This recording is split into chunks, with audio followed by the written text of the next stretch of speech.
ये worksheet number 14 complete, जो कि है क्लास 10th से और इंग्लिश की वर्कबुक से।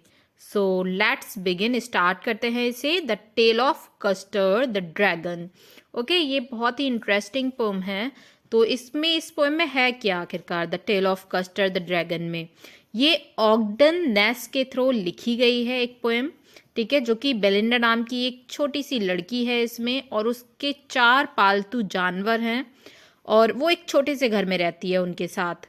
एक इंक नाम का एक छोटा सा काले रंग की बिल्ली है उसके पास, इंक नाम की, और ब्लिंक एक छोटा सा स्लेटी रंग का चूहा है, और मस्टर्ड एक पीले रंग का कुत्ता है उसका, और कस्टर्ड एक छोटा पालतू एक उसका ड्रैगन टाइप वो जो अजगर है। ठीक है, तो इंक, ब्लिंक और मस्टर्ड हमेशा क्या करते हैं, अपनी बहादुरी की सेखी मारते रहते थे कि हाँ हम बहुत ज़्यादा ब्रेव हैं, और कस्टर्ड को हमेशा कहते थे कि उसका मजाक भी उड़ाते थे कि ये कायर है, ये कुछ नहीं करता है, ये आलसी है, इस तरह से। इस पोएम में पोइट हैं वो कहते हैं कि ड्रैगन को छोड़कर वे सभी बहुत ज़्यादा बहादुर हैं, और दूसरों को बहादुर के रूप में एक तरह से वर्णित किया गया है इस पोएम में, और उनकी तुलना भालू, बाघ या शेर जैसे जानवरों से की जाती है। लेकिन ड्रैगन बहुत डरपोक है, वो हमेशा अपने लिए एक सुरक्षित जगह की मांग करता है। बाकी सभी किरदार जो इसमें है उसका मजाक उड़ाते रहते हैं। लेकिन एक रात घर में एक समुद्री डाकू के आ जाने से वो हैरान रह जाते हैं, और वो सभी बहुत ज़्यादा डर जाते हैं और इधर उधर छिपने लगते हैं। लेकिन तभी आश्चर्य होता है उनको ड्रैगन को देखकर कि वो ड्रैगन उनसे लड़ता है, ठीक है, और उनको खा भी जाता है। तो कस्टर्ड द्वारा उन सभी को बचाए जाने के कारण वे उसका बहुत ज़्यादा धन्यवाद करते हैं, जितने भी एनिमल्स थे। लेकिन अंत में उन्हें एहसास होता है कि वे ड्रैगन के डरपोक होने के कारण उसका मजाक उड़ाते थे, इसलिए वे सभी अचानक कहने लगते हैं कि वे अधिक बहादुर हैं और स्थिति को और बेहतर तरीके से संभाल सकते थे। और यहाँ पर जो कवि हैं उन्होंने ये कहने की कोशिश भी की है कि कभी कभी जीवन की जो सबसे कठिन परिस्थितियाँ होती हैं उसमें एक डरपोक व्यक्ति भी वास्तविक नायक हो सकता है। ओके, तो चलिएगा अब ये पोएम की लाइंस को अच्छे से डिटेल में समझते हैं। Belinda was as brave as a bear full of bears. Belinda इतनी बहादुर है जितनी कि भालुओं से भरी हुई बंदूक की नाल होती है उसकी तरह। And Ink and Blink chased lion down the stairs. और इंक और ब्लिंक क्या करते हैं, सीढ़ियों के नीचे तक शेरों का पीछा करते हैं। Mustard was as brave as a tiger in rage. Mustard इतना बहादुर है जितना कि एक बाघ जब क्रोध में होता है। But Custard cried for a nice safe cage. लेकिन जो कस्टर्ड है लगातार एक अच्छे सुरक्षित पिंजड़े के लिए रोता रहता है, केज के लिए। ओके, तो ये हो गई यहाँ पे हमारी हिंदी एक्सप्लेनेशन इस पोएम की। क्वेश्चन नंबर 1 देखते हैं। Right the rhyme scheme and rhyming word. तो इसकी राइम स्कीम क्या होगी पोएम की? आपके पोएम की राइम स्कीम है A B B. Okay, A B B. और राइमिंग वर्ड्स क्या होंगे? Bears, stairs, rage, cage. Okay, तो यहाँ पे ये मैंने आपको आंसर दे दिया है फर्स्ट का। The rhyme scheme of the poem is A B B. Rhyming words use in the poem, इस पोएम में राइमिंग वर्ड्स यूज हुए हैं bears, stairs, rage, cage. Okay, so second question है list down the various literary terms used in the above extract. इसमें literary terms कौन कौन से use हुए हैं इस पोएम में, ठीक है। पोएम की मतलब जो भी एक्सट्रैक्ट दिए गए हैं, 4 लाइंस दी गई हैं इनमें केवल, तो इसी का पूछ रहा है आपसे। तो यहाँ पे आप लिखोगे एलिट्रेशन। पहले एलिट्रेशन दिया गया है, ठीक है। एलिट्रेशन मीन्स होता है अनुप्रास अलंकार जो आप बोलते हो इन हिंदी। सो एलिट्रेशन क्या है? Belinda was as brave as a barrel full of bears. Means B sound का यहाँ पे रिपीटेशन हुआ है। ओके, जैसे कि ब्रेव, वेरल, बेयर, ठीक है। तो B sound is repeated, B sound repeat हुआ है। फिर है आपका सिमली। तो Belinda's bravery is compare to that of a barrel full of bears. मतलब यहाँ पे जो कंपेरिजन होता है, कंपेयर किया जाता है, जैसे as brave as a lion, इस तरह से। तो यहाँ पे देखिए सिमली भी यूज की गई है इसमें। As a barrel full of bears, Mustard's bravery Mustard की जो ब्रेवरी है उसको कंपेयर किया गया to that of angry tiger. जैसे यहाँ पे दे रखा है आपको, Mustard was as brave as a tiger in rage. Assonance, assonance means होता है एक तरह से स्वरों की एकता, जो स्वर होते हैं उनकी एकता। और वेरल फुल ऑफ बियर मीन्स होता है एक ऐसा व्यक्ति जो बिना डर की हो। ठीक है, तो यहाँ पे आपको अगर ये समझ में ना आ रहा हो कि ये क्या है वेरल फुल ऑफ बियर्स, इसका मीन्स होता है a person without fear. Okay, एक ऐसा व्यक्ति जिसके अंदर डर ना हो। एसोनेंस मीन्स मैंने आपको अभी बताया स्वरों की एकता, स्वर जो होते हैं, यूज ऑफ वोवल्स, जैसे vowel sound A.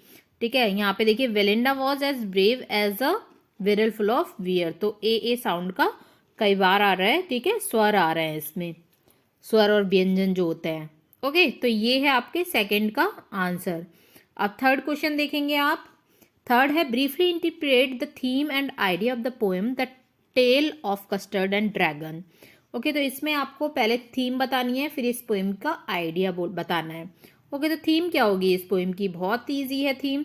The theme of the poem that every one has his own capability, कि हर किसी की अपनी अपनी कैपेबिलिटी होती हैं, and should never be judged on the basis of his appearance. हमें कभी भी किसी को जज नहीं करना चाहिए उसके दिखने से। ठीक है, उसकी अपीयरेंस से हमें कभी भी उसको जज नहीं करना चाहिए, क्योंकि कभी कभी जो वीक व्यक्ति होते हैं वो भी अपने माइंड को चला के स्ट्रॉन्ग वर्क्स कर देते हैं। ओके, और इसका आइडिया होगा usually we underestimate talented person but they prove themselves by their wits and right action। तो यहाँ पे आइडिया है usually we underestimate means होता है कम समझना। कभी कभी हम कम समझते हैं टैलेंटेड व्यक्ति को भी, बट दे प्रूव, लेकिन वो प्रूव कर देता है अपने आप को themselves by their wits, अपनी बुद्धि से या दिमाग से। बिट्स मीन्स होता है बुद्धि, दिमाग चलाना। अंडर एस्टिमेट मीन्स होता है कम समझना। ओके, एंड राइट एक्शन, और अपने अच्छे कामों को दिखा के अपने आप को साबित कर देता है, प्रूव कर देता है कि मैं भी टैलेंटेड हूँ। ओके, तो किसी को भी कम नहीं समझना चाहिए, इसका ये आइडिया है। तो ये पोएम हो जाती है कंप्लीट आपकी। फिर सेकंड पोएम है इसी में, फॉर एनी ग्रेगरी। जो पोएम है वो मूल रूप से जो पोएट ईट्स हैं और एनी ग्रेगरी नाम की एक लड़की के बीच की बातचीत है। मिस यहाँ पे पोएट और एनी ग्रेगरी की बात हो रही है। तो जो पोएट हैं उसे बताते हैं कि अगर उसे कोई ऐसा लड़का मिलता है जो उसकी अस्वीकृति के कारण दुखी हो जाता है, तो इसका मतलब ये नहीं है कि वह एक सच्चा प्रेमी था। वो उसके सुंदर जो गोल्डन हेयर्स हैं उसके कारण उससे प्यार कर सकता था। इसका मतलब है कि लड़का उसके आकर्षक दिखने के कारण उससे प्यार कर सकता है। वो कहता है, मीन्स यहाँ पे जो पोइट हैं वो कह रहे हैं कि एक सच्चा प्रेमी वो होगा जो उसे उसके आंतरिक गुणों के लिए प्यार करेगा, मीन्स इनर ब्यूटी से प्यार करेगा, ना कि उसके रूप के लिए, आउटर ब्यूटी के लिए नहीं। इस पर एनी कहती है कि वो अपने बालों को किसी और रंग में रंगकर अपना लुक बदल लेंगी, वो कम आकर्षक हो जाएंगी और फिर शायद उसे अपने लिए एक सच्चा प्यार मिल जाएगा। तो अंत में जो पोएट हैं उसे समझाते हैं कि पिछली रात उसने किसी धार्मिक व्यक्ति को ये कहते हुए सुना था कि केवल भगवान ही हमसे प्यार करते हैं जो हम हैं, मीन्स जैसे हम दिखते हैं, जैसे भी हैं, भगवान हमसे प्यार करते हैं। इसका मतलब ये है कि भगवान हमें हमारे रूप के लिए नहीं बल्कि हमारी आंतरिक सुंदरता के लिए प्यार करते हैं। यहाँ हम पोएम को हिंदी में एक्सप्लेन करेंगे। So I heard an old religious man but yesterday night declare, yesterday night है ना, तो ये यस्टरडे नाइट है, that he had found a text to prove that only God my dear.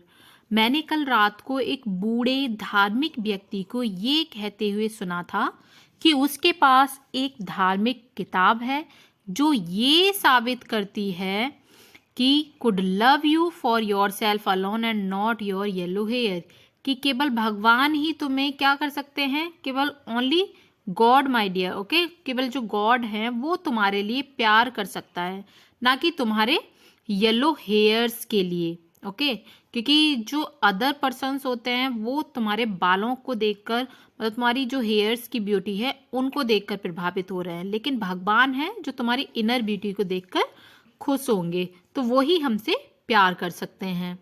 चलिएगा इसके क्वेश्चन आंसर्स देख लेते हैं। अब क्वेश्चन नंबर 1 है, नंबर 1 को करेंगे अभी हम। Read the above extract of the poem and explain it's meaning with appreciation. Okay, तो हमें क्या करना है, इसको जो पोएम की एक्सप्लेनेशन है वो यहाँ पे देनी है। ठीक है, जो भी लाइंस यहाँ पे दी गई हैं, पोएम से एक्सट्रैक्ट दिया गया है, तो उसकी एक्सप्लेनेशन देनी है। हमने अभी हिंदी में आपको बताया, ठीक है। सो लाइक दैट वैसे ही यहाँ पे इंग्लिश में आप करोगे।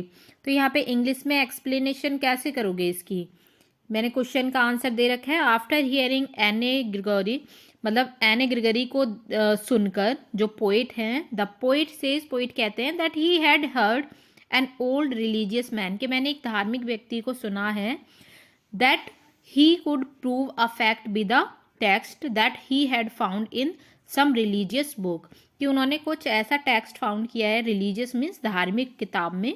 The fact was that it is only God, कि केवल फैक्ट ये है कि जो केवल भगवान है, हु लव्स अस, वही हमें प्यार करते हैं, फॉर वॉट वी आर, जैसे भी हम हैं हमारे लिए, and not how we look, और हम कैसे दिखते हैं उससे उन्हें मतलब नहीं होता है। ही लव्स अस, वो हमें प्यार करते हैं, फॉर अवर इनर क्वालिटीज़, हमारी जो अंदर की क्वालिटीज़ होती हैं, गुण होते हैं, उनके लिए। Only God can do this, केवल इस चीज़ को भगवान ही कर सकता है और कोई नहीं। ठीक है, तो सेकंड क्वेश्चन देखते हैं। Briefly interpret the theme and idea of the pome for एने ग्रिगोरी। तो इसकी थीम और आइडिया हमें देना है। थीम इसकी होगी, the topic of ideal beauty and the influence it has upon individuals is the theme of this poem. Means इस पोएम की थीम है आइडियल ब्यूटी के लिए, ठीक है, जो कि इन्फ्लुएंस करती है, प्रभाव डालती है हमारे हर एक के इंडिविजुअल्स की ब्यूटी पर। और इसका आइडिया होगा, we should love the inner beauty more than the outer beauty of the person. Means हमें प्यार करना चाहिए इनर ब्यूटी को लेकर, मतलब जो हमारी आंतरिक सुंदरता है उसको हमें लव करना चाहिए, देन आउटर ब्यूटी को नहीं। ठीक है, उसकी अपेक्षा हमें इनर ब्यूटी को लव करना चाहिए हर एक पर्सन के लिए। तो ये इसका आइडिया हो जाएगा। यहाँ पे आपकी पोएम, ये जो आपकी वर्कशीट है, वर्कशीट नंबर 14 कंप्लीट हो जाती है। If you like this video please channel को सब्सक्राइब करें, वीडियो को ज़्यादा से ज़्यादा शेयर करें और कमेंट भी करें। Thanks for watching.